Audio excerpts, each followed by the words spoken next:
Orange 咧，最近呢一季啦，其實2026年而家7月20幾號啊，咁 Orange 都出咗至少4條 product line 嘅新產品。咁第一炮如果冇記錯咧，就農曆新年之前啦，就係呢個病邊爐出咗40.5mm嘅系列，咁就出啲顏色面盤。咁其中有紫色面盤啦，嗰隻我有買啊，嗰隻紫色面盤嗰隻好靚。咁遲啲先正式拍片講，咁但係我唔會太過講機芯準唔準啊嗰啲啊，因為機械標預咗唔準，係啦。咁但係風紋咧就 Orange 嗰啲機芯嘅準程度咧，同埋嗰上年嘅效能咧，就如果以入門級嘅機芯或者機械標本嚟講啊，就似乎聽聞就好似話仲勁過晒 Seiko 或者 Citizen Viota 嗰啲嘅，咁唔知係咪啦？咁我就唔係好做呢啲咁嘅實測嘅。咁之後最近呢一個禮拜定個零禮拜咧，又出咗一堆新產品，就係 Orange，又係病邊爐。咁病邊爐就出咗2個新嘅 product line， 第一個咧就係一啲38.4mm 啦，其實兩個都係。咁一個就係嗰啲東阿拉伯數目字嘅面盤啦，玩中東面盤概念啦。咁一個咧就係玩非洲個日期槍嘅。最後仲有一條 product line 咧，就終於唔關病邊爐事，咁就鋼底，咁就都係玩顏色面盤嘅，但係嗰啲顏色咧就好活潑嘅。我有隻芥辣黃色定橙黃色即係好似燈籠椒嗰啲咁嘅顏色嗰隻，哇！我覺得哇真係好有活力，好有年青氣息啊！即係嗰條 product line 嗰啲 product 真係我睇完之後我都覺得自己好似後生咗少少，係啊。咁但係當然啦，我都係一個阿叔嚟嘅啫，係啦，殘酷事實，一個4兜幾嘅大叔。咁帶翻啲舊裝嘅玩下啦，雖然都會玩下新款嘅嚇，咁但係新款嗰隻就之後再拍片講啦，係啦。咁難得前面有台有凳壓咗位，放低隻錶慢慢講。咁都係講一啲冇日期槍嘅錶啦，其實都係 Orange 嘅產品嚟嘅，咁但係講緊係10鬆啲年前嘅產品啦。咁就其實呢款錶咧就冇耐前咧 No. 7 Watch 豬仔都介紹過，即係都有攞嚟拍片賣嘅。咁就係呢個 Orange 嘅君王系列，呢一款君王系列嘅手錶。咁當然我唔係幫襯佢買啦，咁我係好幾年前自己喺深水埗另一間錶行買嘅。咁當時買就全新錶 full set 全齊，有保養，1100蚊搞掂，咁梗係開心啦！入門級嘅價錢，咁可以買一隻日本品牌嘅手動上鏈機械錶，手動上鏈嘅，佢唔係寫 automatic，寫咩啊？寫 mechanical 啊，最中位嗰度。同埋咧，我幾欣賞嗰啲數目字嘅時錶，因為咧其實有少少立體嘅啲數目字，有少少凸起嘅。咁甚至個 Orange 嗰個 logo 咧，相似個 logo 咧，都有啲閃亮同埋有啲立體嘅，就唔似得啲黑色嘅字啦，即係 Orange 同 mechanical 咁咧就平面嘅，都係有少少立體凸起同埋有啲閃亮，即係一個比較薄身嘅金工件嚟嘅。或者就算佢唔係一個金工件啦，但係都起碼是咁啦，同埋起碼有少少立體啊。咁另外咧，佢套針咧，啲時分秒針咧都係用心經營出嚟，用心設計出嚟。咁啲比例啱好嘅，個小時針個釘咧就啱好靠近個數目字時錶，但係又唔會黐到佢。然後咧個分針咧就啱喺個無軌刻度嘅入面，啱揩到呢個刻度。然後呢個秒針咧就啱啱咧就過咗個路軌嘅刻度，但又唔係過晒喎，啱啱搭住條路軌個邊嘅喎。呢啲咧真係細節嘢咧，for 一啲想清楚 read 到個時間嘅朋友嚟講咧，呢啲配置真係相當唔錯。咁但係成也呢套針，敗也呢套針啦。佢呢套針咧嗰隻藍色咧，即係大家都知啦，即係入門價錢點會同你燒出嚟啊？咁呢啲藍色，但係咦，都係藍色針咧。咁但係硬係覺得佢啲藍色咧 ，orange 嗰啲藍針嗰啲藍色咧，硬係我係覺得怪怪地嘅，即係係咪鮮豔咗少少嘅？係怪怪地嘅嗰隻色，我係覺得怪怪地。咁另一個遺憾位啦，或者可惜嘅位啦，就係咧厚咗啲咯。如果以手動上年嚟講，13mm 厚咗少少咯，真係。咁但係佢成個標殼嚟講咧，即係標殼嗰度厚得滯就扣分啦。咁但係標殼以外都仲有啲值得去俾翻少少 credit， 有啲加分位嘅。咁譬如話個標冠啦，其實咧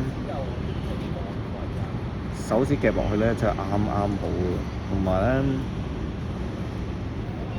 佢呢啲機芯咧真係要講下個機芯咧，又係有可以賺同可以彈嘅位，好搞笑。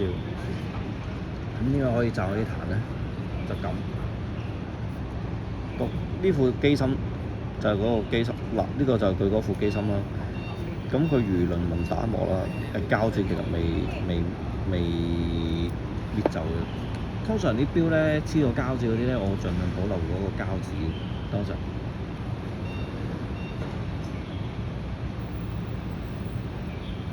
咁嗱抹一抹就再清晰啲睇得。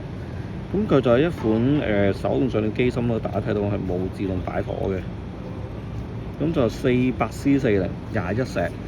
如果以手動上鏈機芯嚟講咧，又唔係話 chrono 啦，21石都叫做石數高㗎啦，其實係啦。咁另外佢呢個機芯咧就做咗一個2/3夾板啦，一個2/3嘅夾板。咁2/3夾板其實就手動上鏈機就唔係太多會咁樣做個夾板嘅。Maurice Grossman 有做2/3，但係嗰個板路啊、布條就完全唔同啦。咁當然啦，啲打磨啊、鍍角處理嗰啲就更加唔使講啦。即係又係嗰句啦，即係入門價，即係同你搞咁多嘢咩？咁同你做咗啲圓紋打磨就都算係咁啦。呢個係貼紙嚟嘅，但係我就 keep 住貼喺度，由佢貼喺度。係啦，咁亦都係啦。其實當初買呢款錶就唔關 Maurice Grossman 事，反而我買佢 Orange 今年出嗰隻病邊度嘅紫色面就真係受 Maurice Grossman 影響，因為佢 band 入面有一款大3針係紫面嚟嘅，咁出咗2年幾，差唔多3年啦。咁一朝思暮想揾一隻入門價但係又係咁上下嘅紫色面盤嘅錶咧，原來都唔易，一直拖到今年年初先至俾我行到啦。咁但係嗰隻就會另外拍片啦。咁反而呢一隻咧，買咧係比較受朗格嘅 Richard Lang 影響啦。咁因為都係同樣係3個 Hertz 嘅擺頻啦，214到8次每小時嘅擺頻啦。咁同埋都係大3針嘅手動上鏈啦，個 size 都接近啦。咁呢隻就40mm 嘅個錶殼嘅直徑，5年錶冠。咁頭先講咗啦，13mm 真係厚咗啲咯。錶帶度18啦，18mm啦。反而咁闊嘅錶殼咧，就做18mm闊嘅帶咧，就顯得呢隻錶咧又纖巧翻少少嘅，係啦，又顯得佢纖巧翻少少。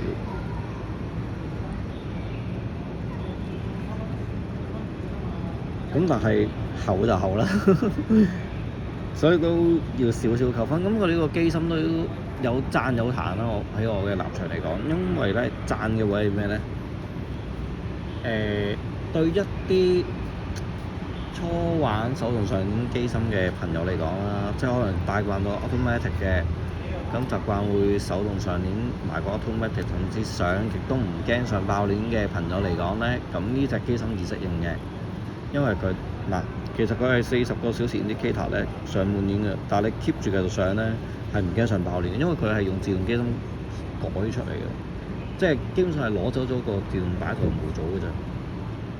咁保留咗咧上唔爆鏈嘅機制嘅，咁但係咧如果遺憾位就係、咁我想玩手動上鏈，加上鏈上到盡嘅時候，頂一頂，知道停手咯喎，咁就冇咗呢個體驗咯。咁所以個機芯就讚有彈啦，同埋佢魚鱗紋打磨又唔係話啲咩話特別精美嘅打磨啦，其實算係一啲比較基本嘅打磨。咁你做透底都，除咗話俾人知佢唔係自動上鏈嘅機芯之外，都作用沒有很大啦。咁呢個機芯咧就係加盟咗 Epson 之後嘅產品啦，即係對 Orange 嚟講。咁所以屬於係，即係雖然係10多年嘅產品啦，但係都係叫做一啲近代啲嘅機芯。咁咧校時間咧係可以掹停秒嘅。咁我唔特登校時間，因為我個時間已經校啱咗嘅。係啊，咁我唔特登校。咁呢個就進步咯，咁在以前嘅 Orange 嘅機芯，我玩嗰啲Perpetual Calendar 嗰啲就冇停秒嘅嗰啲，咁但係而家新嗰啲就有啦。咁呢就加盟咗 Epson 之後嘅好處，就係啲機芯都全部有停秒同埋有手動嘅。咁呢啲就所謂進步，咁就。嗱，呢啲錶咧就停產咗㗎啦，咁但係會唔會有機會再揾到 new stock？或者如果未揾到，咁因為之前Number 7 Watch 豬仔都拍過片去推介去售賣啦，咁但係佢好似係得一隻，即係自己一個收藏咁樣去分享，咁睇下有冇人啱嘅就交易啦咁樣。咁可能就係得一隻，咁唔知會唔會啲舊區嘅錶行可能仲有貨啦。我當年買就全新全齊全套有保就1100蚊，咁而家我唔記得豬仔開咩價，我有睇過條片，但我最重係睇佢點樣介紹，就唔係好睇佢咩價錢，因為我有啦嘛，咁我唔特登再買。咁如果我哋話我亦都唔會話做銷售啦。呢啲錶真係買咗，唔知想買翻要幾多錢，或者咩狀態啊、咩條件啊。咁所以就呢個就實在係分享一下咯。咁之後就一定會講下病邊度新出嗰隻40.5mm嘅字面，因為我有係啦。咁嗰個先係戲肉。咁呢個就大家睇住先。好，條片嚟到14分鐘多啲，咁就最後俾大家睇下啲呢個面盤啦。呢個面盤咧，佢做咗啲太陽放射嘅效果嘅，係啦。咁所以佢都有啲反光嘅其實，但係就唔至於話反到好殘眼啦。咁都克制嘅。